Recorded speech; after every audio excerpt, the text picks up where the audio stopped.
Hey, everybody, and welcome back to the Kids Inc. podcast. This is episode 3, part 2, and I'm your host, Susan Yeager. We are continuing a very special conversation with our guest, writer, producer, director, Tom Lynch. Let's jump right back in. Yeah. In general, what did your role as producer entail? Like, I know there's probably way too much to mention, but what were you responsible for? It evolved because as I first started, so the show aired in 84, which means I was working on it in 83, because I'm sure I was working on it. My first role was the show. In those days, the networks had what they called owned and operated. It's the most important stations in the New York, LA, Chicago. I think Philadelphia might have been one, and I don't know, Boston or something. The 5 biggest stations that gave you basically 60% or 30% or high number of the country. And if you got those stations in, then the rest of the smaller stations would fall in. And so I remember we had New York and Chicago, I think, or New York and Philadelphia. And I had taken it to every station in Los Angeles. Like, you didn't sell to a streamer, you had to get stations. I have this 3/4 inch cassette under my arm. I'm like sitting there and I'm meeting the gentleman's name was David Simon, was the station manager, and he's remained a good dear friend of mine.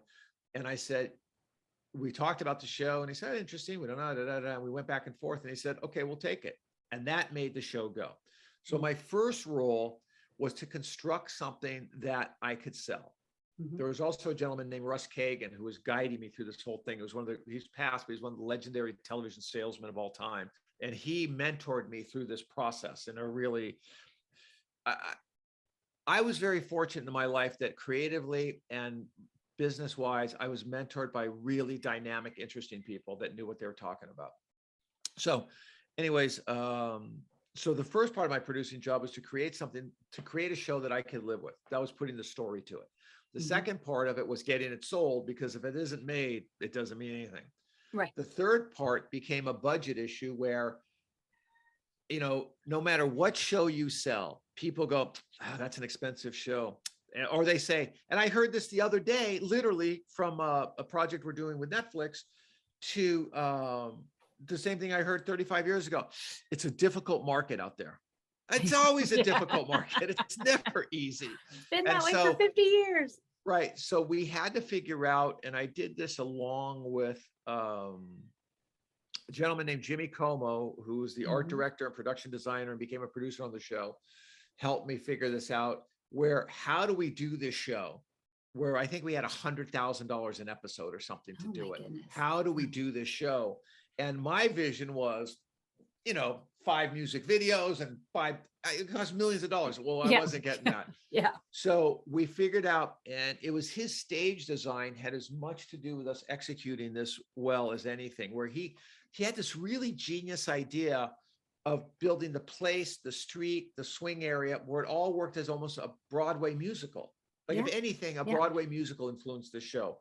Me, for story, was 42nd Street, and for Jimmy, this great set design kind of imagery came that brought everything up. And Jimmy was truly a real production designer. He got involved in costumes. He got involved in everything, and it was a great asset. But so then I had to figure out how to do the show, cast it up, add the dancers to it in a way where these dancers became players into it. Right. Then when we got to shooting the show, it was managing the scripts and the performances to make sure, hiring directors, writers, and doing all that, which was probably the area that I had the most experience in, except for scripted, because I probably worked on set on some, like as a production assistant on some scripted stuff, but I really didn't know anything about it. And I didn't really want to be told what to do with it. I wanted to really model it after a Broadway musical. And so that's what Mark Ray, John Bonney were the 2 original writers on it. And they somehow discerned what I wanted and made it better. Because I didn't even know the language of it. It's just like, no. It's got to be funny. There's going to be a song. They're going to fall in love. There's going to be a dog. And I want an elephant to come through. That's what I'm doing here. It was like, make it happen. Yeah, there you go. Make it happen. And so then when you're the producer of the show, all problems hit your desk. Right. As Obama said at his job, only the big problems hit his desk. When you're a producer, only the big problems hit your desk. A cast Right. member's unhappy, a divorce is happening, which the kid is not acting, is, having difficulty with it. Mhm. Or in our case with KTEL, where I'm driving to work one day, and on my desk in those days, they'd have Variety and the Hollywood Reporter, the two trade papers for television, would be on my desk every morning. I'd have my coffee and I'd look at those, and then I'd go to work, right? So I get into, we're KTLA, and I get into the office at about, I usually got in there about 8 or 8:30. I always got up early and would go. And the headline was KTEL declares bankruptcy. Now, Uh-oh. they're paying 25% of the show. So I call up MGM.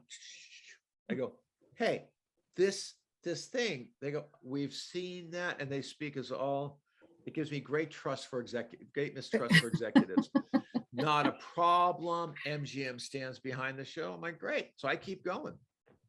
3 weeks later, the production accountant comes in and says, hey, we need $75,000 more.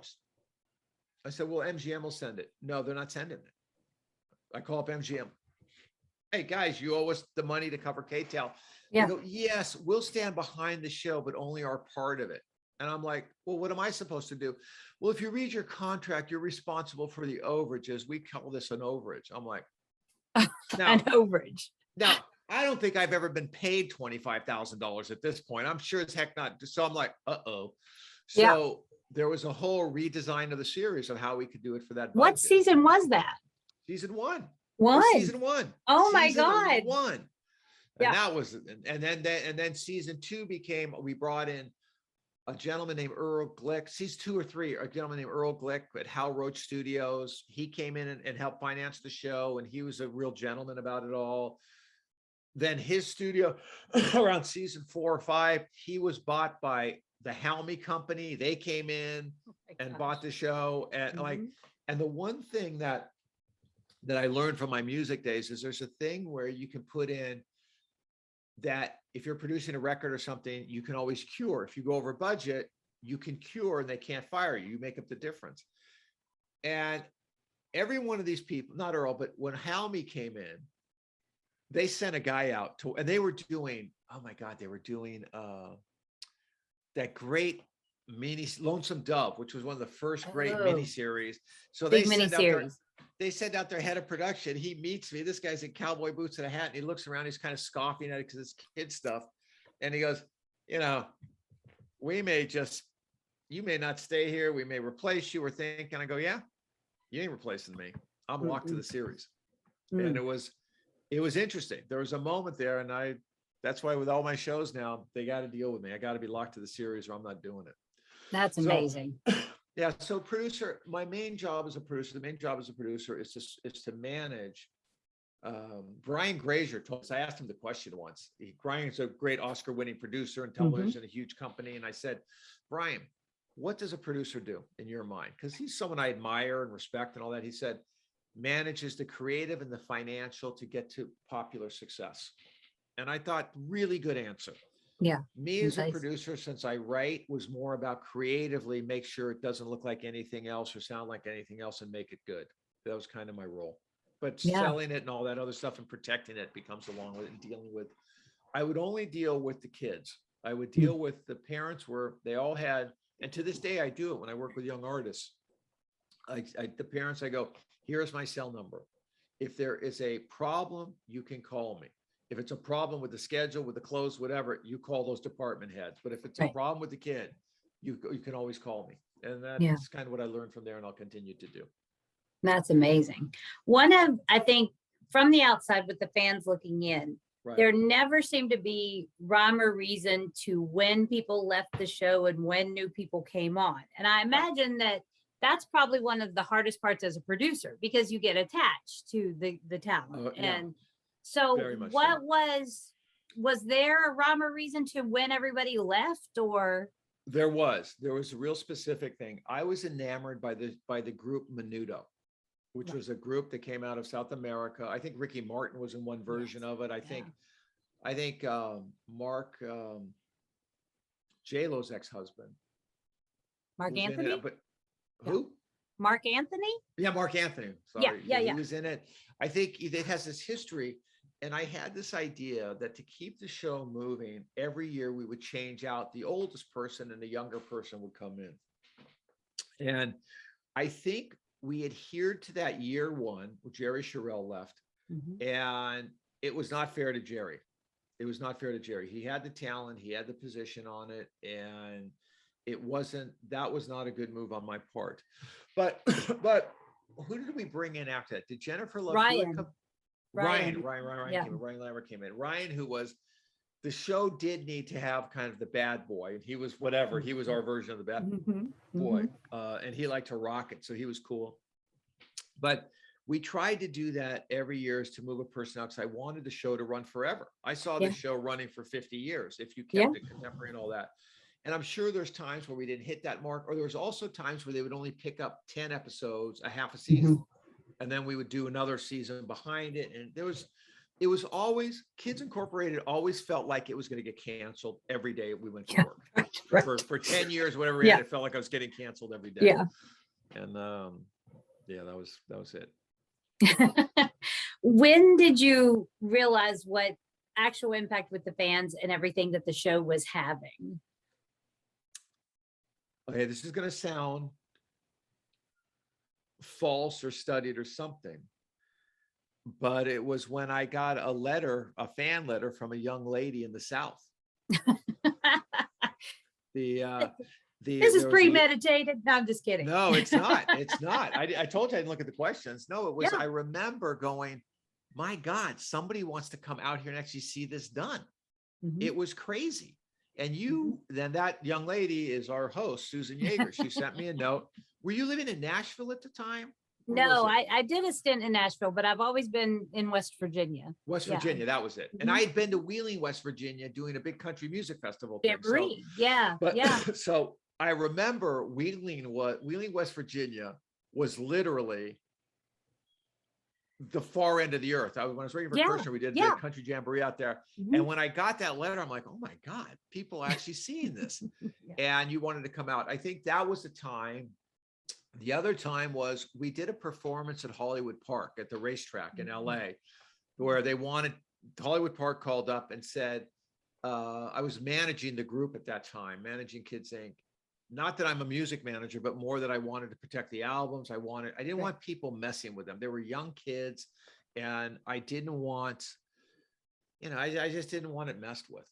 And so we were invited. Hollywood Park wanted something for family, and we got a call, will you do in the Hollywood Park, there's a center field. I said, yeah, they'll perform. And kids were screaming for them. That hit me on it. It was, they performed a few places. The album sold well. There was a lot of markers, but I never went, oh my God, because you're always afraid of getting canceled. I lived with that of getting canceled because there were always funky deals. Like today, if I sell a show to Netflix or to Disney Plus or to HBO Max or to Nickelodeon or to whatever, it's laid out. You can get canceled, but you kind of know what's going to happen. Right.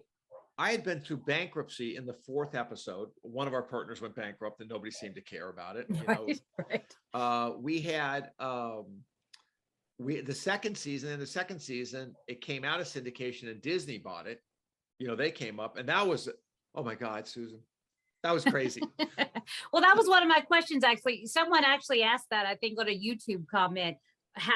What were the pros and cons? What got tossed around with that? And what ultimately led you to say, okay, let's do Disney? Well, I don't think I had the right to say no.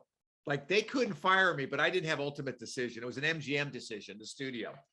So I get a call from my executive at MGM, and he says, look, he goes, the Disney Channel is a thing. I didn't even know it existed. I'd heard about it. I didn't know what it was. Right. I think they were running Garrison Keillor's show, Lake Wobegon and stuff like that at the time. And they said they want to go with Kids Inc. They want to make an offer on Kids Inc., but they want to meet. Okay. So I go over and meet them. And, that's what you do in Hollywood. You meet with people. You just meet. And Zoom is the greatest thing in the world because I don't have to drive an hour to go meet with somebody now. I can just hop on this thing. Yeah. So I, no, MGM sold it. I had to do some budget stuff and maybe talk to some of their production people, how it's going to be done. And then there was the meeting of creatively where it's going to go. Like, okay, Tommy, go. I went there. My partner, Gary Biller, who was running the company, and we were partners in the company that, the Lynch Biller, I think it was called at the time. We go over to Disney over in Burbank. We walk and we're feeling pretty good. Hey, Disney, it doesn't get bigger than that. This is cool. Right. And we walk into the room and there's literally 15 people around a table. Okay, what are you going to do? And they go, well, here's what the show is. And none of them smile. None of them are happy. There's no joy. They're all looking at me. I get the sense they're just wondering. They're looking for a reason not to do the show is what I sensed. Right. Trying to say no. Where they want to say no, or they want to do something. They're going to say something that's going to scare the hell out of me and I'm not going to want to do. Right. And one guy, this gentleman, Patrick Davidson, who was became my executive at Disney, said, well, where are you at with the series now? I go, I'll tell you all 20 episodes. And I start pitching out 20 episodes, absolutely making it up. I have no idea what we're doing. There's one where Gloria goes on a trip. Exactly. Yeah. Exactly. I was just going, and he goes, well, wait a minute. I go, well, oh no, this is why they were good. Part of it was they'll approve the scripts as we do them. I said, okay, here's the first 20. And I just started telling the stories because I wanted to the show had to get writing. I had to get them to start spending money or it could fall apart. People move slow. And this is only my perception, which may not be accurate. I'm only giving you my perception. Who knows what they were thinking? So we got through that hurdle and we started making it for Disney. And then that's where I experienced a heavy hand on the creative side. They definitely had their opinion of what Disney was, which you would expect. They definitely had their opinion. And I had my opinion of, I'm going to make the show I want to make. And I think that probably has defined my attitude a lot. I've certainly gotten more thoughtful about other people's opinion as I matured. But back then, I was so argumentative because I was afraid. When I heard someone say, maybe you ought to try this, I thought they were telling me I was stupid because I was just inexperienced. And now I think I'm more civil. But that started the journey with Disney, which was successful. The beginning of cable television. Again, I found myself in syndication was kind of being taken over by cable. And I found myself in at a ground zero level watching it. Started to understand the power of Disney, the power of that. I had not worked for a company like that before. So it was fine. It was all good. It was all good. I remember one of my jobs when I worked for you was to watch the fax machine for when the notes would come in and what lines they wanted to change in the songs. Like lawyers say they can't say this and lawyers say they can't say that. And that was so fun for me to be like, also, it was a very behind the scenes look at how it comes together, because what you were allowed to say and what, Oh my God. They want you to re-edit songs done by Sting. I'm like, wait a minute. Sting is like a great gift of writing. Right. I'm not going to change his lyrics. Oh yeah, you are. I think that the only battles I didn't win were the standards in practice. That was like untouchable. If they said, you're not saying this, you're not saying that. And that I kind of accepted as that's just what it is. And so let's work as best we can with it. Right. Nowadays, creators have much more freedom because there is no bandwidth. Back in those days, you could lose your TV licenses. You could be, advertisers would have uproar. And even though they were a cable channel, they're still the Disney empire. So they had a lot to protect. And, you couldn't have somebody, you just didn't want to start that fight and they weren't going to let you have that fight. So that's crazy. Do you remember, just speaking solely to seasons 1 through 3? Yep. It's 30 some years later. Do any episodes still stand out to you from 1 through 3? Yeah. Of course they do. What, are you kidding me? Yeah. I actually did a thing where my only homework I did on this, I'm going to bring it up, is where I brought up a list of the shows. Right. To kind of look at. God bless Wikipedia. Yes, I thank God for that. They know more about what I've done than I do. Yeah. And as I look through it all,